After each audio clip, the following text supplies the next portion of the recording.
Hello, team. My name is No, Anthony Lowe, and what are today I'm you doing? joined by Jennifer Solomon on your newest episode of Team Chat. Okay. I nailed it. I nailed Streaming it. on WNYU.org and on 89.1 FM. Okay, so today I'm here with not Anthony Lowe, and let's have him introduce himself. Why can't I be Anthony Lowe? I'm Anthony. I'm just under the weather, Okay. and maybe a little bit of helium Okay. to make my voice higher. Okay. Okay. Um, okay, Anthony Lowe. Um, I don't have much to say. Just tell me the Okay, truth. well, my name is Isaac. I'm currently a senior at NYU. Um, Experience with esports realm, been a fan uh, since probably middle school when I started playing League of Legends. That's when I've been graced with the amazing disease. Played Valorant at school actually, so that's sort of my competitive background. And collegiate. With yeah, collegiate with one of the teams. I actually started out as a coach, then moved to one of the teams and sort of built the ecosystem around that team, and then had the pleasure of passing it off to Jenny here. She runs to this day. Yeah. Isaac's my significant other. But anyways, um, tell me, how did you get into League as a middle schooler? Like, Oh, it's just, one of those things that your friends play and then you play and then you're like, oh my gosh, it's so cool. And then you start to play a little bit more and then you find like a character that resonates with you and then you're hooked for life. It's horrible. how come? I know I feel like we're spitfiring questions, but anyways, how come you decided to play Valorant in college and not League? Yeah. Actually I did like League as well, but to be frank, you have to be a certain level of skill to play at a collegiate level even. And I'm just not simply good enough. Valorant, I was Oh, a little bit better, but even then I wasn't that good, so I made my way into a coaching role. Uh, s- First of all, I wanted to go into collegiate because I yearned for some competitive aspect when it came to gaming because I really loved playing Flash, which is like this in-client or in-game tournament set up by Riot that lets you play with your friends on like a weekend night once every like 2 months or something like that, or every month. I don't know what it is now, but those were really fun in high school. So I wanted to sort of scratch that competitive itch again when it came to games.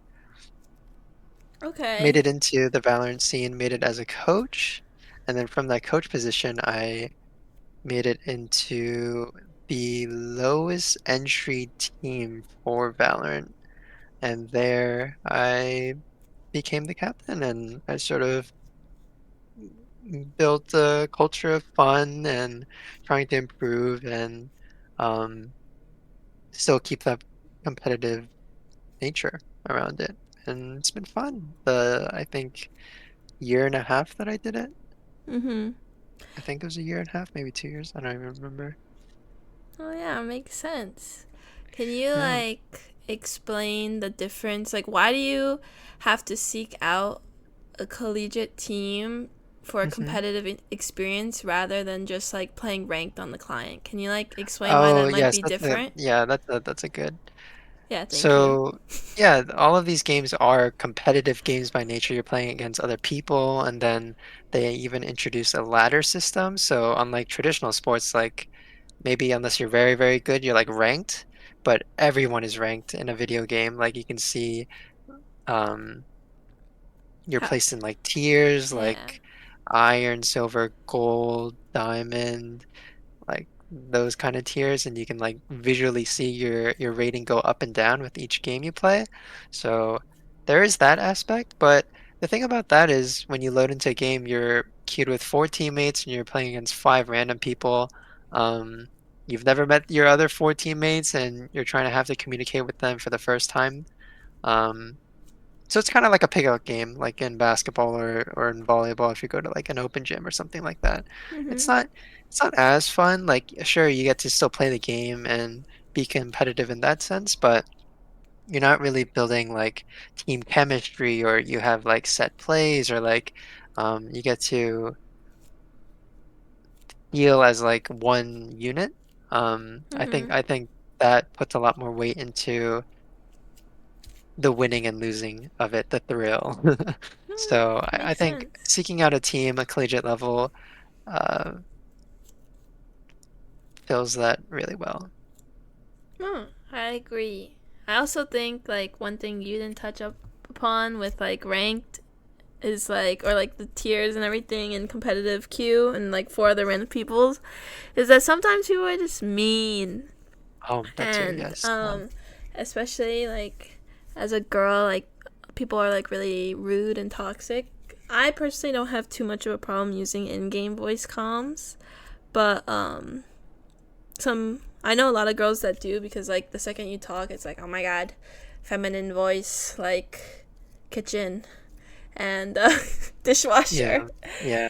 Yeah, but being able to play in collegiate and like seeking out like a teammates like really helps like inclusion and the team that you know, like I guess like Isaac gave the team to me under a vote, so it wasn't just like I don't know. Yeah, yeah, we voted at the end of the Yeah, semester, and Jenny was actually supposed to be a co-captain with someone else, but they unfortunately had to take a gap year, so Jenny was left all alone.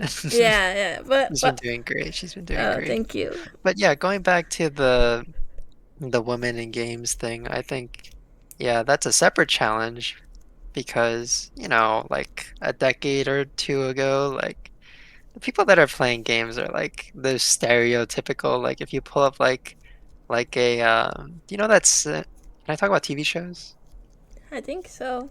You know that scene from South Park where like they're like playing World of Warcraft and like they're in the basement, they're like three guys, potato chips, like 20 years ago, those were the type of people playing video games. Like there's still some of those then, but like those are the kind of people. They're like a bunch of like shut-ins, like they don't go outside to play because everyone plays and like plays outside and stuff.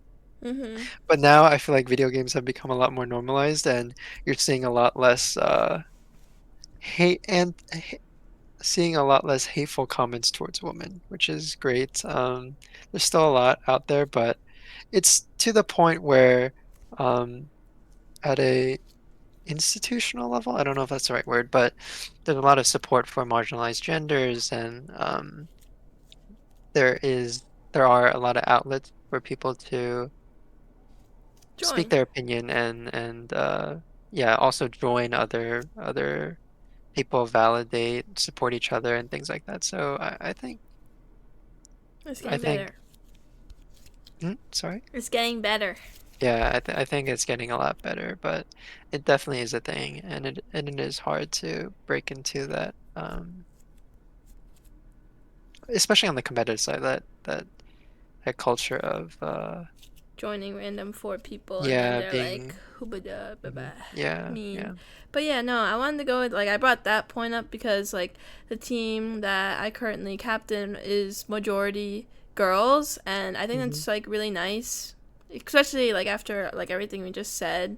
So I just thought it was cool. So that it's like joining collegiate also doesn't like have to be like competitive. It can also just be friends and like definitely helps with inclusion. So Hmm. yeah, but Yeah.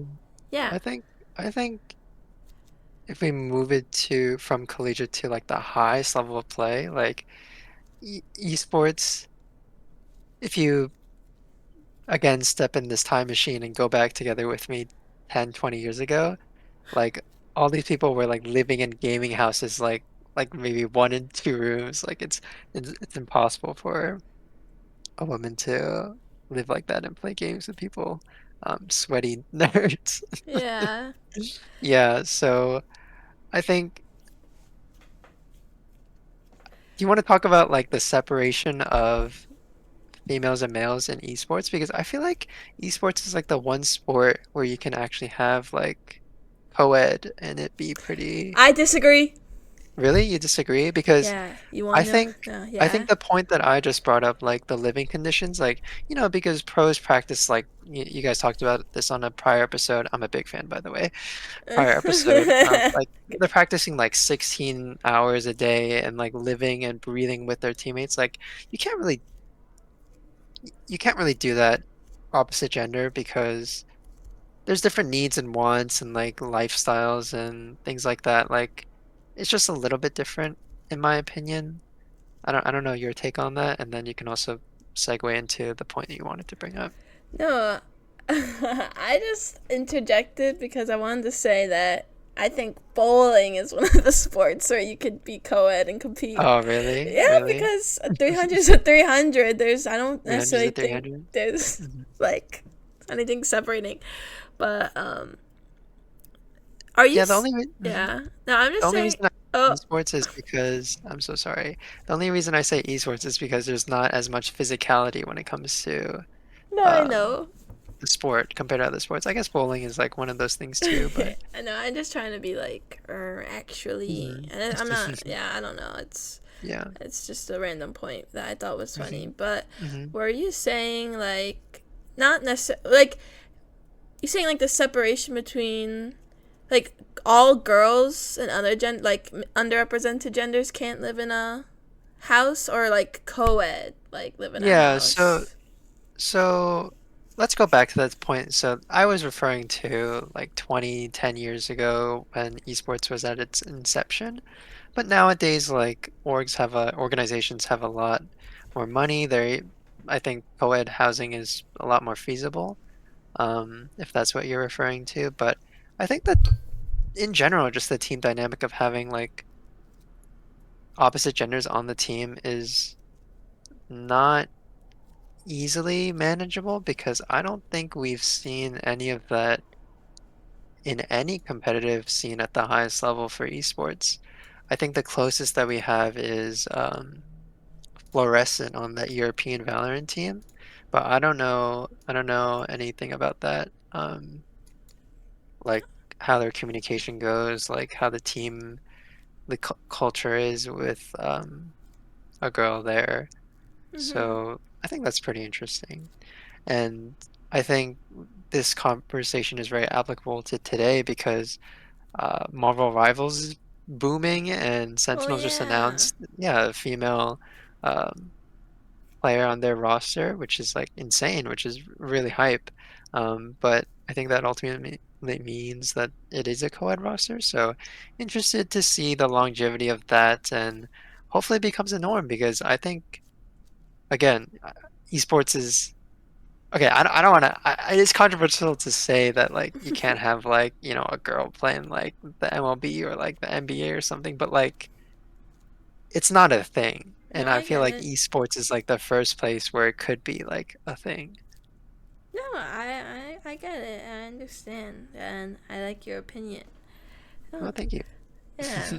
No, I don't really have much to say because I feel like you articulated Mhm. it very well.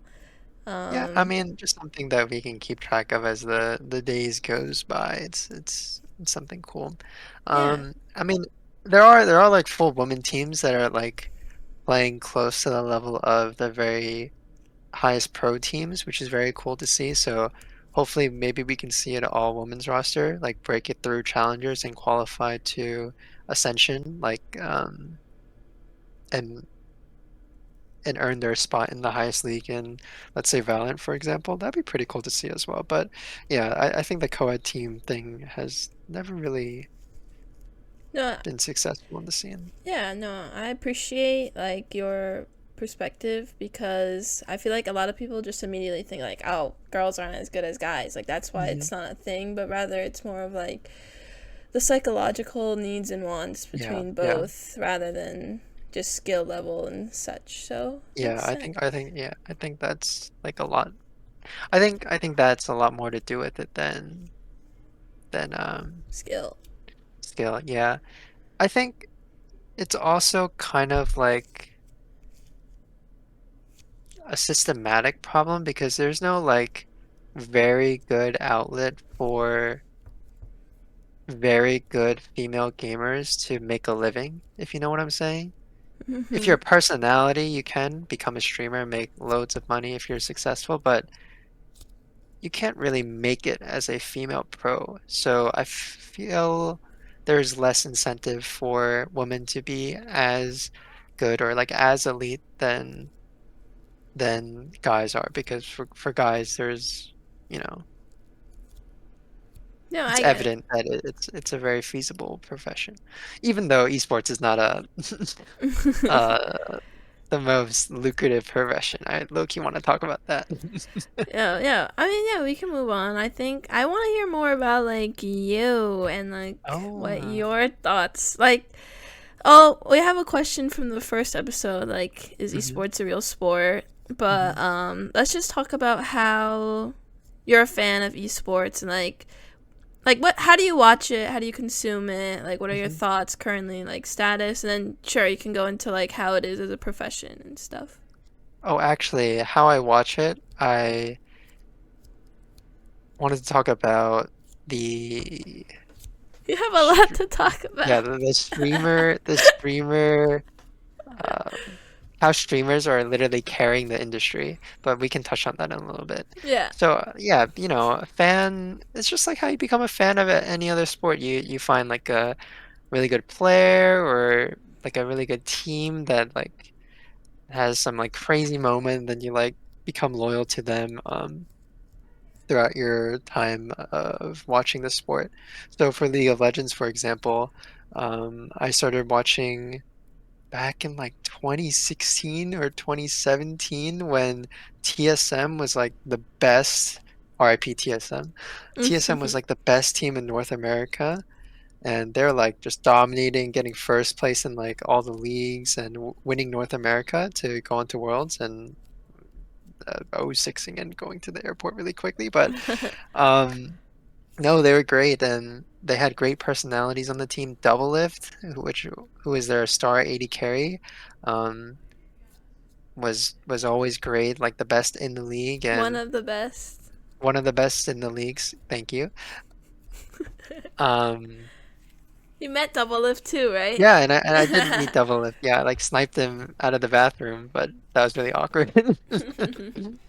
Yeah, but just watching him play was really fun, and I really became a fan when he was actually on his uh he was having a down like a downslope in his career. I don't know what the right terminology is, but Decline? he was I don't having know. a decline, a little bit of a slump in his career, Yeah. and he was actually loaned out to Team Liquid and helped them get not relegated in their league. So back in my day, the LCS, they had a couple of teams, I think like 12 or 10 or something like that, and the bottom one or two teams with the worst record were actually relegated and dropped out of the league in replacement of other teams. And Doublelift, not single-handedly, but he basically carried them to not Mhm. get relegated. And after that, I was like, oh my gosh, this guy's insane. Like, he's not only good on the best team, but he's insane on this like almost relegated team.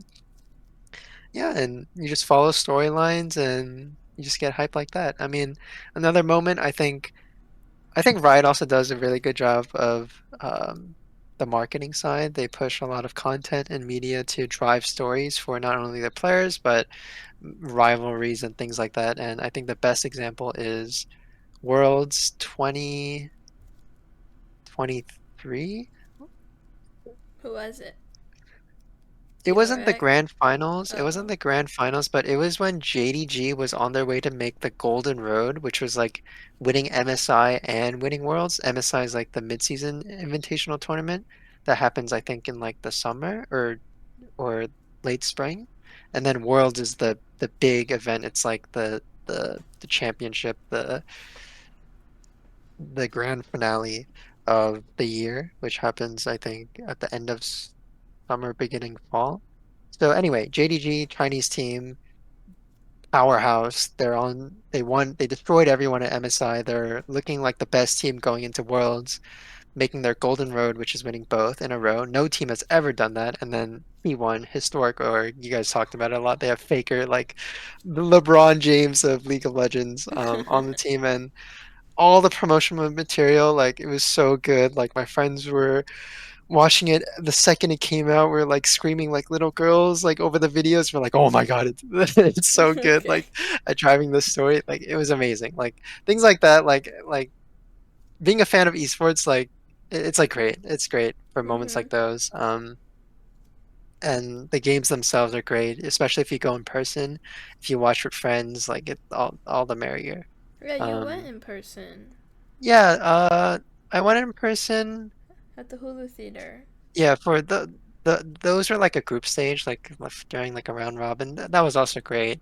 Um, you get like community moments like chanting TSM. I think every time you go to a NA tournament, they'll chant TSM, so that's Oh, great. And then if they go to a game five in a best of three, they'll play this song called Silver Scrapes or something like yeah, that. yeah, And that's just iconic. So moments like that, there's little community nuggets here and there that just make it awesome. And then really quickly, like as a fan of games and a fan of League, you also get blessed with amazing shows like Arcane. But yeah. that's a side topic. And then going back to what did I mention? How you The can. business of esports. Okay, yeah. Yeah, esports as an industry. Um, it's kind of sad because even though there's a lot of stories and Riot does its best to push promotional content, ultimately, like the monetization is very poor. I think that's at fault due to, not having things like media rights, like in traditional sports. Like traditional sports, they nowadays, or back in the day, they had media deals with TV, television broadcasting companies and things like that. But now they're moving on to streaming services and they have multiple different streaming services for different days or like regional packages and things like that. But unfortunately, video games, they don't have that. They just stream it for free. They just get ad revenue, sponsorships, things like that, but it does not bring in as much money as um, traditional sports. Um, But yeah, I'll just no, say, yeah, yeah, sorry. no. Go ahead. I just wanted to also talk about like the streaming hmm thingies. But yeah, no, you hmm can keep going with what you're saying and then go into it. Yeah, all to say that, you know, as an esports fan, it's kind of sad to see the industry sort of dying, but we've luckily had very passionate people like Disguised Toast and Ludwig, and Moist Critical pouring millions of dollars into the industry to sort of become successful in their own right.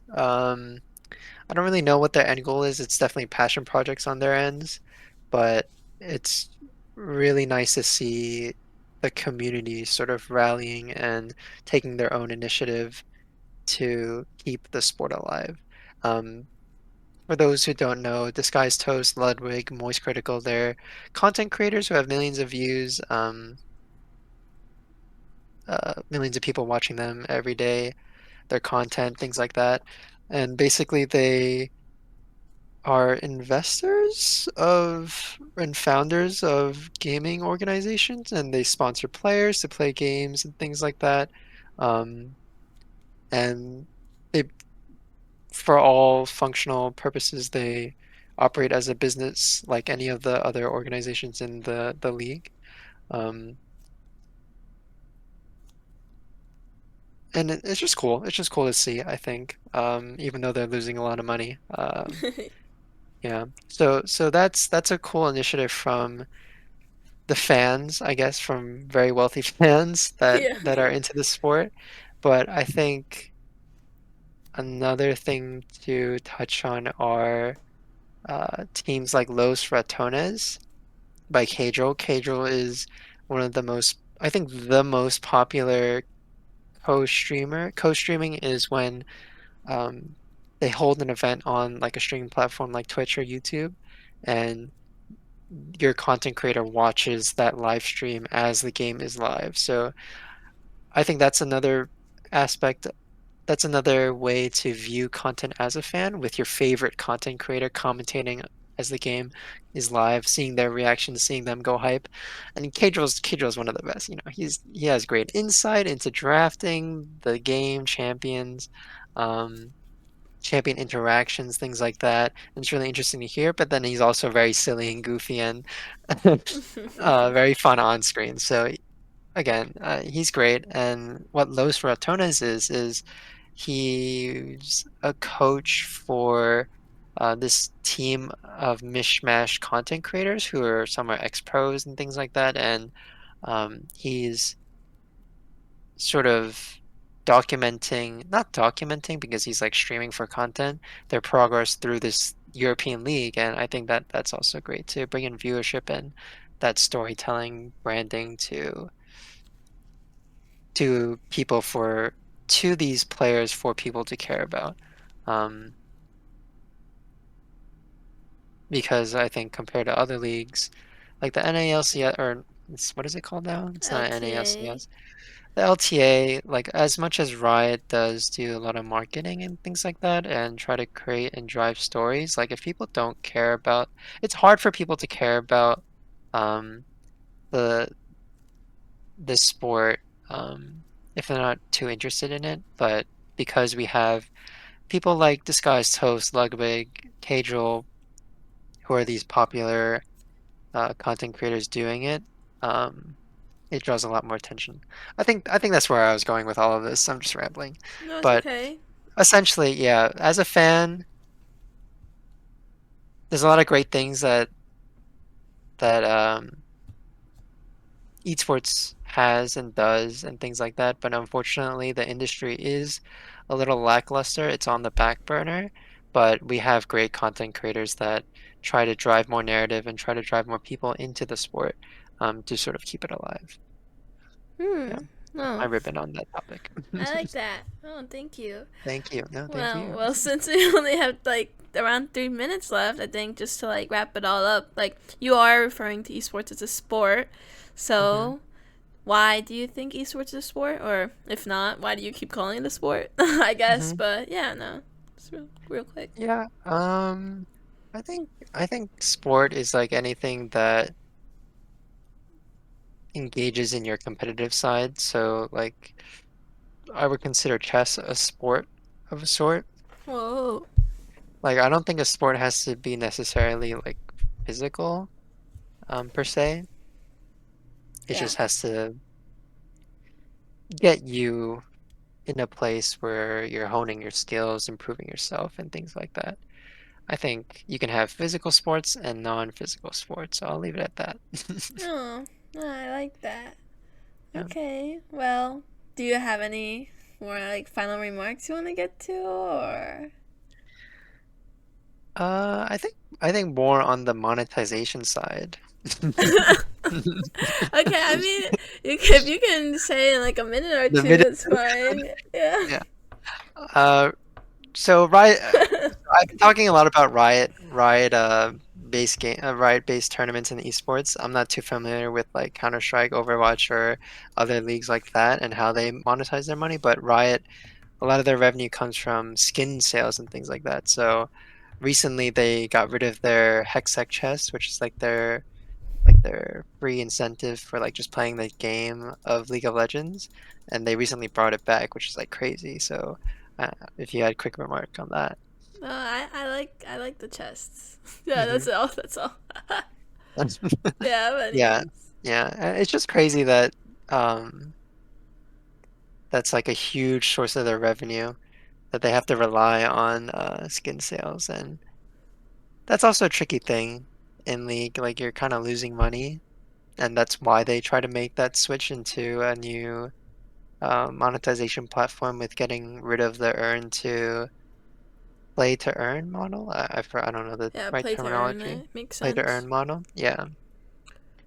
Um, so hopefully they don't implode in the next couple of years. I mean, they have Valorant, they have a new RPG coming out in God knows when. Am I allowed to say that? I don't So know. hopefully they'll get more. more money through that. But I mean, I would love to come back on and talk more on the industry and the health of it all because as a fan, like I 100% want to see um, it keep going. I want to see more content creators come in and pitch in, but ultimately, it's hard for a lot of these people to do it. They're losing millions. They don't have necessarily the capital to do it for a very long time. So hopefully something changes within the fan base or the way monetization happens so that esports can be Successful. esports can have success and have longevity. Yeah.